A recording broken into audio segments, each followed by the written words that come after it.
Welcome back students. Last lecture में हमने study किया types of shares and types of share capital. वो दोनों टॉपिक पढ़ लेने के बाद अब हम प्रैक्टिकल पोर्शन की तरफ बढ़ते हैं, आगे न्यूमेरिकल पोर्शन की तरफ बढ़ते हैं। उससे पहले थोड़ा सा मैं आपको समझा देना चाहता हूँ types of issue of shares, यानी इश्यू ऑफ शेयर्स आप किन तरीकों से कर सकते हो। 3 तरीके हैं हमारे पास करने के। फर्स्ट होता है हमारे पास प्राइवेट प्लेसमेंट ऑफ शेयर्स। ये क्वेश्चन 2 मार्क्स में पूछ सकते हैं आपसे बोर्ड के अंदर। What do you mean by private placement of shares. मैं आपको सिंपल वे में समझा देता हूं प्राइवेट प्लेसमेंट ऑफ शेयर्स क्या होते हैं।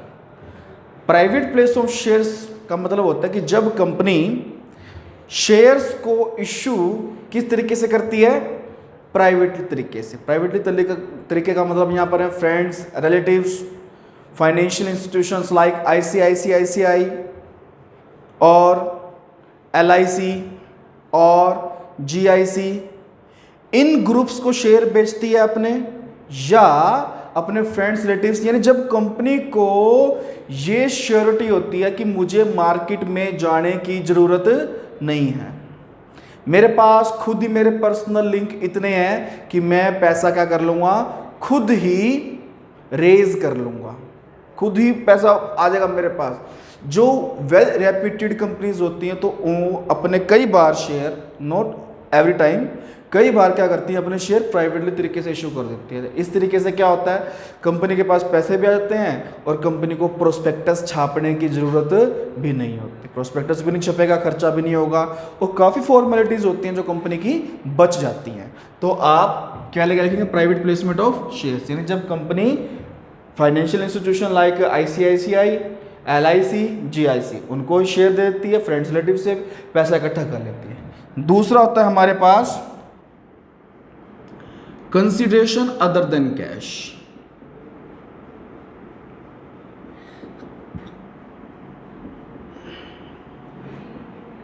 कंसिडरेशन अदर देन कैश का मतलब क्या होता है, जब कंपनी ने शेयर इश्यू किए और कैश नहीं लिया। वैसे तो कंपनी क्या लेगी जब शेयर इशू करेगी, पैसे लेगी नहीं। कई बार कंपनी क्या करती है कि शेयर इशू करने के साथ पैसे नहीं लेती, कैश नहीं लेती, बैंक में पैसा नहीं लेती, तो कंपनी क्या करती है, असेट्स ले लेती है। मान लो जैसे हमारे पास असेट्स लिया हमने, एक बहुत बड़ी असेट्स थी, 1 करोड़ रुपए की असेट्स थी और हमारे पास कैश था नहीं, हमने उनको क्या दे दिया, अपने शेयर्स दे दिए। ठीक है, तो इसको हम क्या बोलते हैं, टॉपिक को कंसिडरेशन अदर देन कैश। इसकी एंट्रीज क्या होती हैं, इसकी जर्नल एंट्री बनेगी आपकी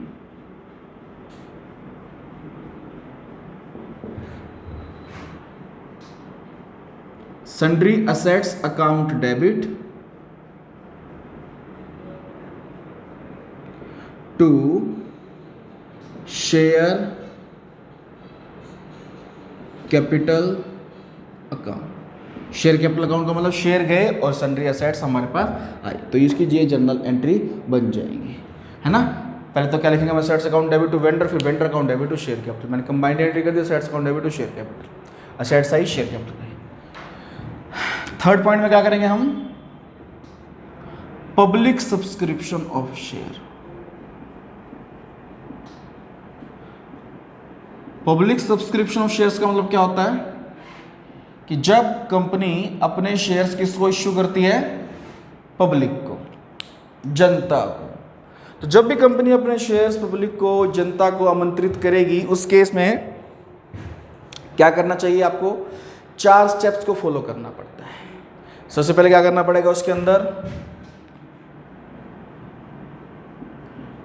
टू इश्यू प्रोस्पेक्टस। सबसे पहले क्या करना है, कंपनी ने प्रोस्पेक्टस इश्यू करना है। प्रोस्पेक्टस क्या होता है, प्रोस्पेक्टस एक कंपनी का बुकलेट होती है जिसके अंदर कंपनी के बारे में सब कुछ लिखा होगा, कंपनी का नाम, कंपनी का पता, कंपनी के डायरेक्टर्स, कंपनी की शेयर कैपिटल कितनी है, कंपनी के शेयर्स कितने रुपए का एक है, कंपनी के शेयर्स हम कैसे ले सकते हैं, कंपनी के शेयर की पहली डेट कौन सी है और कंपनी के शेयर कब जो है लिस्टेड बंद हो जाएगा। सब बातें जिसके अंदर लिखी होती है उसको हम क्या बोलते हैं, कंपनी का प्रोस्पेक्टस। कंपनी का प्रोस्पेक्टस सबसे पहले छपेगा, ठीक है। कंपनी का प्रोस्पेक्टस छप लेने के बाद हमारे पास क्या होगा, बी पॉइंट में एप्लीकेशन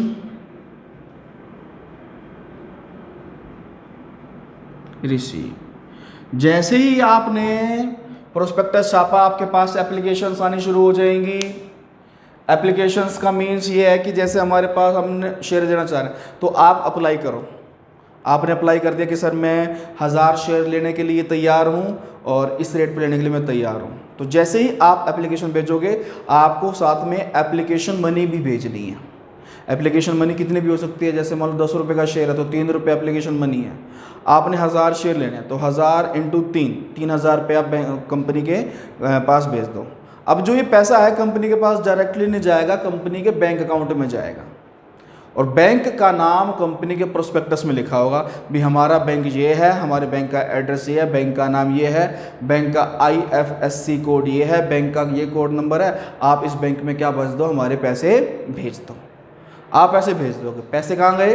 बैंक में, कंपनी के पास नहीं गए डायरेक्ट। जब लास्ट डेट हो जाएगी तो क्या देखा जाएगा भी कंपनी के पास जितनी एप्लीकेशंस आनी चाहिए थी क्या वो उतनी आई हैं? क्या हमें मिनिमम सब्सक्रिप्शन रिसीव हुआ है? मिनिमम सब्सक्रिप्शन क्या होता है? मिनिमम सब्सक्रिप्शन वो होता है जितने कंपनी के पास शेयर्स आने चाहिए। जैसे ये अगर कुछ ना क्या रखा हो तो 90% ऑफ इश्यूड कैपिटल होता है। 90% ऑफ इशूड कैपिटल मतलब अगर कंपनी 1000 शेयर इशू कर रही है तो 900 एप्लीकेशंस कम से कम आनी ही आनी चाहिए।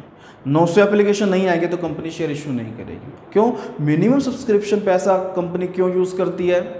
कंपनी ने अगर मान लो कोई एसेट्स ली है, अगर कंपनी ने क्या ले ली, कोई एसेट्स ले ली, तो जब शेयर से पैसा आएगा तभी तो एसेट्स की पेमेंट होएगी। अगर कंपनी ने बुक्स बनाई है तो बुक्स का पैसा भी तो वहीं से निकलेगा। तो कंपनी, वैसे तो हर किसी कंपनी का अलग हो सकता है, लेकिन अगर कुछ ना क्या रखा हो तो 90% of issued capital minimum subscription होती है। एप्लीकेशन रिसीव करनी है। एप्लीकेशन रिसीव कर लेने के बाद क्या होगा? अगर सब कुछ ठीक ठाक रहा तो आप क्या करोगे? अलॉटमेंट कर दोगे। To make allotment of shares, आप क्या कर दोगे? शेयर्स को अलॉट कर दोगे। शेयर्स उनको अलॉट किया जाएंगे जिन्होंने मांगे हैं। अगर एप्लीकेशंस ज़्यादा आ जाएं तो प्रो रेटा बेस पर किया जाएगा। प्रो रेटा का मतलब होता है, प्रो का मतलब प्रोपोर्शनेट, रेटा का मतलब रेशो, यानी जितने आपने मांगे हैं अगर हमारे पास उतने शेयर्स नहीं हैं तो आपको थोड़े हम क्या कर देंगे? कम शेयर्स देंगे। क्यों? हमारे पास शेयर्स नहीं है उतने। और जो आपने पैसा दे रखा है ना, वो उसमें डरने की बात नहीं है, वो आपका आगे अलॉटमेंट पर या फर्स्ट कॉल पर एडजस्ट हो जाएगा। अगर फिर भी आपका पैसा बच रहा है तो कंपनी आपको पैसा क्या कर देगी? वापस कर देगी। तो कंपनी के पास ऑप्शन है कि अलॉट कंपनी ने किन किन को करना है। या तो फुल्ली अलॉटमेंट भी कर सकती है, पार्शियल अलॉटमेंट भी कर सकती है यानी प्रो रेटा अलॉटमेंट, और नो अलॉटमेंट भी कर सकती है। नो अलॉटमेंट का मतलब होता है कंपनी कुछ एक कैटेगरी ऐसे बना देगी जिनको हमने बिल्कुल भी शेयर्स नहीं देने हैं। वो कंपनी की इच्छा पर डिपेंड करता है, ये कंपनी को लगता है भी डाउटफुल है ये, यानी ये पैसे नहीं देंगे, ये डिफॉल्टर की लिस्ट में है या लिस्ट ब्लैक लिस्ट में है ये, तो कंपनी उनको शेयर्स नहीं देगी, तो उनको हम बोलते हैं नो अलॉटमेंट। और जब अलॉटमेंट ऑफ शेयर्स हो जाएगा लास्ट में हम क्या करेंगे फिर? To make calls. To make calls का मतलब क्या होता है? कंपनी कॉल करना शुरू कर देगी। कॉल को हम डिवाइड कर देते हैं, first call, second call, final call. Depend करता है कि कंपनी ने कितनी किस्तों में पैसा मांगा है। जब भी आप कॉल मांगेंगे तो आपने एक बात ध्यान में रखनी है कि कॉल से रिलेटेड कुछ कंडीशंस हैं, जिसमें से मैं आपको 2 या 3 बता देता हूँ। पहली, सभी की सभी कॉल्स 1 साल के अंदर रिसीव हो जानी चाहिए। नंबर 2, जब भी आप कॉल करोगे तो आपको शेयर होल्डर को 14 दिन पहले नोटिस देना है ताकि वो पैसे का क्या कर ले? अरेंजमेंट कर ले। ठीक है। और कॉल मनी जो होगी, कॉल मनी जैसे हम मांग रहे हैं तो अगर कॉल फर्स्ट और सेकंड कॉल के बीच में सेकंड और फाइनल कॉल कम से कम 1 महीने का गैप जरूर होना चाहिए। ये नहीं कि आज हमने एक कॉल किया तो कल हम दूसरी कॉल कर लें, ऐसा नहीं होगा। कम से कम 1 महीने का गैप हो और 14 दिनों का आपने टाइम देना है। किसको बोला? शेयर होल्डर को, ताकि वो क्या कर सके? अपना फाइनेंस, अपना पैसा अरेंज कर सके। तो ये था पब्लिक सब्सक्रिप्शन ऑफ शेयर। तो इशू प्रोस्पेक्टस, पहले प्रोस्पेक्टस इशू करो, प्रोस्पेक्टस के अंदर आपने सारी जानकारी देनी है कंपनी के बारे में। फिर आपके पास एप्लीकेशन आनी शुरू हो जाएंगी, मिनिमम सब्सक्रिप्शन देखना ध्यान से, फिर अलॉट कर देने शेयर्स आपने। अलॉट 3 प्रकार से हो सकते हैं, फुल अलॉटमेंट लिख देता हूँ मैं यहाँ पर, कौन सा बन जाएगा पहले, फुल अलॉटमेंट। दूसरा कौन सा बनेगा, प्रोरेटा अलॉटमेंट। प्रोरेटा मतलब प्रोपोर्शनेट रेशो, यानी अगर आपने 1 लाख मांगे तो 50,000 मिलेंगे, है ना। इस प्रकार का कुछ रेशो बना लेनी है, मतलब जरूरी नहीं है कि 1,50,000 ही मिलेंगे, 80 भी मिल सकते हैं, डिपेंड करता है। Pro rata allotment. और तीसरा बन सकता है हमारे पास फुल अलॉटमेंट, प्रोरेटा अलॉटमेंट। और तीसरा बन सकता है हमारे पास नो अलॉटमेंट। नो अलॉटमेंट मतलब कंपनी इन शेयर्स को कुछ भी पैसा नहीं देगी, तो इनको बोलते हैं हम नो अलॉटमेंट। तो ये थे आपके पब्लिक सब्सक्रिप्शन ऑफ शेयर्स। अब इससे रिलेटेड हम एक सम कर लेते हैं, सम के थ्रू आपको समझ में आ जाएगा कि इस क्वेश्चन कैसे अटेम्प्ट करने चाहिए। हम एक प्रैक्टिकल सम ले लेते हैं। प्रैक्टिकल सम के अंदर मैं आपको जर्नल एंट्री समझा देता हूँ, क्योंकि ये सम जो है जर्नल एंट्रीज पर डिपेंड करते हैं। तो मान लो एक कंपनी है, उसके 50,000 शेयर्स हैं, और कितने का एक है, 10 ईच।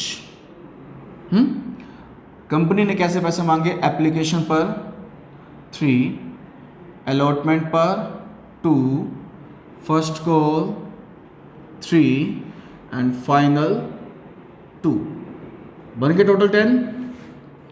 फिर क्या कहता है, कंपनी ने जो क्या किया, प्रमोटर्स को शेयर दे दिए कुछ। प्रमोटर्स जो कंपनी के डायरेक्टर्स हैं, तो कंपनी ने उनको 2,000 शेयर दे दिए फ्री में उनकी सर्विसेज के लिए। प्रमोटर्स के बारे में थोड़ा सा बताता हूँ मैं। प्रमोटर्स वो होते हैं जिन्होंने कंपनी के निर्माण में हेल्प की है। तो कंपनी कई बार क्या करती है, उनको शेयर्स दे देती है, स्वेट इक्विटी शेयर्स भी बोलते हैं। स्वेट इक्विटी शेयर्स का मतलब है जिन्होंने कंपनी के लिए पसीना बहाया है, जिन्होंने कंपनी के लिए मेहनत की है, तो कंपनी उनको क्या दे देगी, शेयर्स दे देगी। या तो डिस्काउंट पे दे देगी या फ्री में भी दे सकती है। तो इसकी हम एंट्री करनी पड़ेगी हमें इससे, क्योंकि इससे आपकी शेयर कैपिटल तो इंक्रीज होगी। हालांकि पैसे बेशक कम आए या ना आए, वो डिपेंड करता है। अगर फ्री में इशू किए तो पैसा नहीं आएगा, डिस्काउंट पे इशू किया तो कम आएगा। तो हम देखो अब कैसे करेंगे, इसकी जर्नल एंट्री करनी पड़ेगी। जर्नल एंट्री के लिए फॉर्मेट बना लें। ये हमारे लिए जर्नल एंट्री का फॉर्मेट है। पहला कॉलम डेट का, फिर डेट के बाद यहाँ पर पर्टिकुलर्स, LF का कॉलम लगभग खाली रहेगा। यहाँ पर डेबिट और क्रेडिट, यहाँ पर डेबिट क्रेडिट पर्टिकुलर्स, और यहाँ पर क्या आएगी, डेट। तो सबसे पहले हमारे पास शुरू कैसे करनी है हमने एंट्री, देखो 50,000 शेयर्स हैं और 3 रुपये आए हैं, तो 50,000 इंटू 3, 1.5 लाख रुपये बन गया। तो क्या लिखेंगे हम, bank account debit to share application account. यानी बैंक में हमारे पास एप्लीकेशन का पैसा आया, कितना आया, 1,50,000। यही डेबिट में लगा दो और यही कहाँ लगा दो आप, क्रेडिट में। फिर क्या एंट्री करोगे आप, share application account debit to share capital account. यानी जो शेयर एप्लीकेशन का पैसा आया ना, आपने वो कहाँ ट्रांसफर कर देना है, शेयर कैपिटल अकाउंट के अंदर। पहली एंट्री आपकी ये बनेगी, शेयर एप्लीकेशन का पैसा आया और फिर शेयर एप्लीकेशन का पैसा आपने कहाँ ट्रांसफर कर दिया, शेयर कैपिटल में। सिर्फ पहली ही एंट्री ऐसी है जिसके अंदर bank account debit to share application होगा। बाकी सभी एंट्रीज के अंदर पहले ये वाली एंट्री होगी, फिर ये वाली होगी। कहने का भाव, आपने एप्लीकेशन का जोड़ा बना लिया, ये 2 बनी एप्लीकेशन की, 2 बनेगी अलॉटमेंट की, 2 बनेगी फर्स्ट कॉल की और 2 बनेगी फाइनल कॉल की। 2 एंट्री सबकी बनेगी। इन 2 में से पहली एंट्री बैंक की होगी, सिर्फ पहली एंट्री में ही। बाकी सब में पहले ये वाली एंट्री होगी और फिर बैंक की एंट्री होगी। जैसे समझ लो, समझने से आपको थोड़ा और समझ में आ जाएगा, क्लियर हो जाएगा। अब क्या लिखोगे आप, शेयर एप्लीकेशन की जगह तीसरी एंट्री में शेयर अलॉटमेंट लिख दो।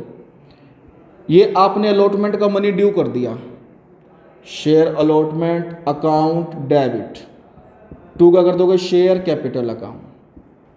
Share capital account. कितना पैसा ड्यू कर दिया आपने? 50,000 इंटू 2 कितना बन गया? 1 लाख। यहां पर भी लगा दो 1 लाख। अब ये ड्यू किया और अब पैसा हमारे पास आ जाएगा। आने की एंट्री क्या होती है? Bank account debit to share allotment account. ये पैसा हमने क्या किया? अलॉटमेंट का आ गया हमारे पास। फिर अब यही टू यही सेम एंट्री फिफ्थ हो जाएगी। अलॉटमेंट की जगह क्या आ जाएगी? बस फर्स्ट कॉल। क्या लिखेंगे हम? Share first call account debit to share capital account. कितना लिखोगे? 1,50,000। ये 50,000 इंटू 3 करके आया। फिर आप क्या लिखोगे नेक्स्ट में? Bank account debit to share first call account. First call account कितना पैसा? 1,50,000 आ गए हमारे पास। इसके बाद हमने क्या करना है?